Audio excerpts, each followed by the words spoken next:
Deus tem compaixão pelas almas. Parte 01, dia 6 de setembro de 2025. Ela foi e sentou-se contra ele a uma boa distância, como se fosse um tiro de arco, pois ela disse: não me deixe ver a morte da criança. E chorou.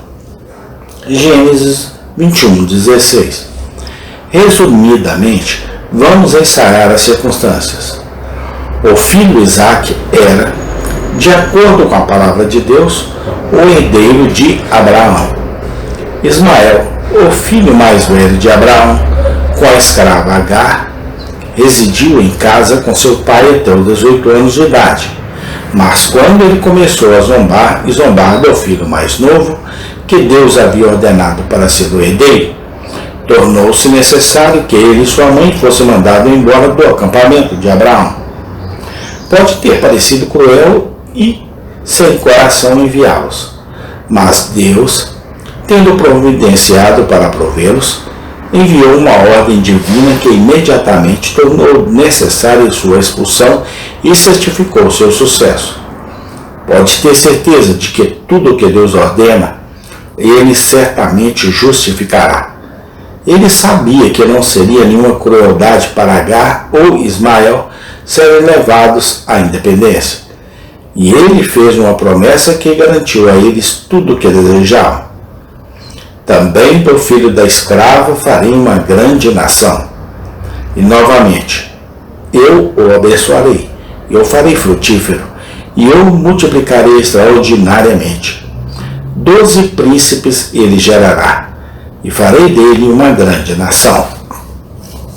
Se ambos tivessem podido sair da tenda de Abraão com fé, eles poderiam ter trilhado o deserto com um passo alegre, totalmente seguros de que aquele que os mandou partir é aquele que prometeu que os abençoaria. Certamente providenciaria todas as coisas necessárias para eles. No início da manhã, eles foram enviados em sua jornada, com o máximo de provisões que puderam carregar, e provavelmente pretendiam seguir para o Egito, de onde Agar havia vindo. Eles podem ter se perdido. De qualquer forma, eles são mencionados como errantes. Seu estoque de comida acabou. A água no odre acabou. Ambos sentiram a fadiga do deserto e o calor da areia impiedosa. Ambos estavam fracos e cansados. E o mais jovem falhou completamente. Enquanto a mãe pôde sustentar os passos vacilantes e fracos de seu filho, ela o fez. Quando ela não pôde sustentar os passos vacilantes e fracos de seu filho, ela o fez.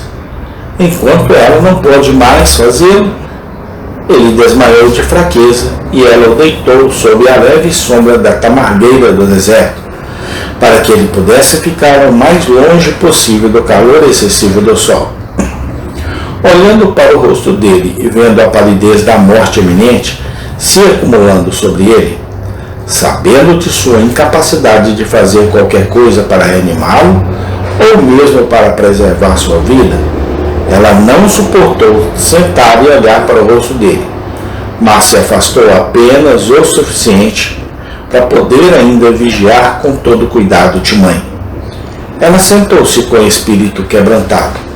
Suas lágrimas brotaram em torrentes e gritos de agonia, de partir o coração. Assustaram as rochas ao redor. Era necessário que o espírito elevado da mãe e de seu filho fosse quebrado antes que eles recebessem prosperidade. A mãe havia sido, em uma ocasião anterior, graciosamente humilhada por ser colocada na mesma condição. Mas ela provavelmente havia recaído em um espírito altivo e encorajou seu filho em sua insolência para com o filho de Sara. E, portanto, ela deve ser castigada novamente. E era igualmente necessário que o rapaz de alto astral suportasse o jugo por pouco em sua juventude. E aquele que cresceria para ser um homem selvagem, o pai do árabe invencível. sentisse o poder de Deus antes de receber o cumprimento da promessa dada a ele em resposta à oração de Abraão. Se lia o texto corretamente, enquanto a mãe chorava, a criança, quase perdida para todos ao redor, estava consciente do Deus de seu pai para clamar em sua alma ao céu por ajuda. E o Senhor não ouviu tanto o choro da mãe, pois a fraqueza de sua fé, que deveria ter sido mais forte em memória de uma libertação anterior, impediu sua oração. Mas as orações silenciosas e não pronunciadas do menino desmaiado subiram aos ouvidos de Elohim, e o anjo de Elohim apareceu e apontou para o poço. A criança recebeu o gole de água necessário, logo foi restaurada, e nele e em sua posteridade a promessa de Deus recebeu e continua a receber um grande cumprimento. Veja a compaixão de uma mãe por seu filho morrendo de sede. E lembre-se de que tal compaixão todos os cristãos devem sentir pelas almas que estão perecendo por falta de Cristo, perecendo eternamente, perecendo sem esperança de salvação. Se a mãe ergueu a voz e chorou, nós também devemos.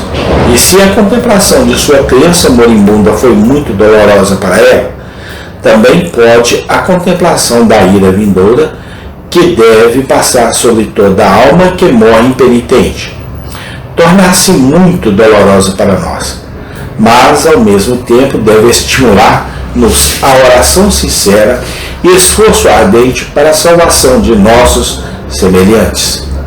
Eu falarei hoje sobre a compaixão pelas almas, as razões que a justificam, a visão que teme, a tentação contra a qual deve lutar, os caminhos que deve seguir, o encorajamento que pode receber.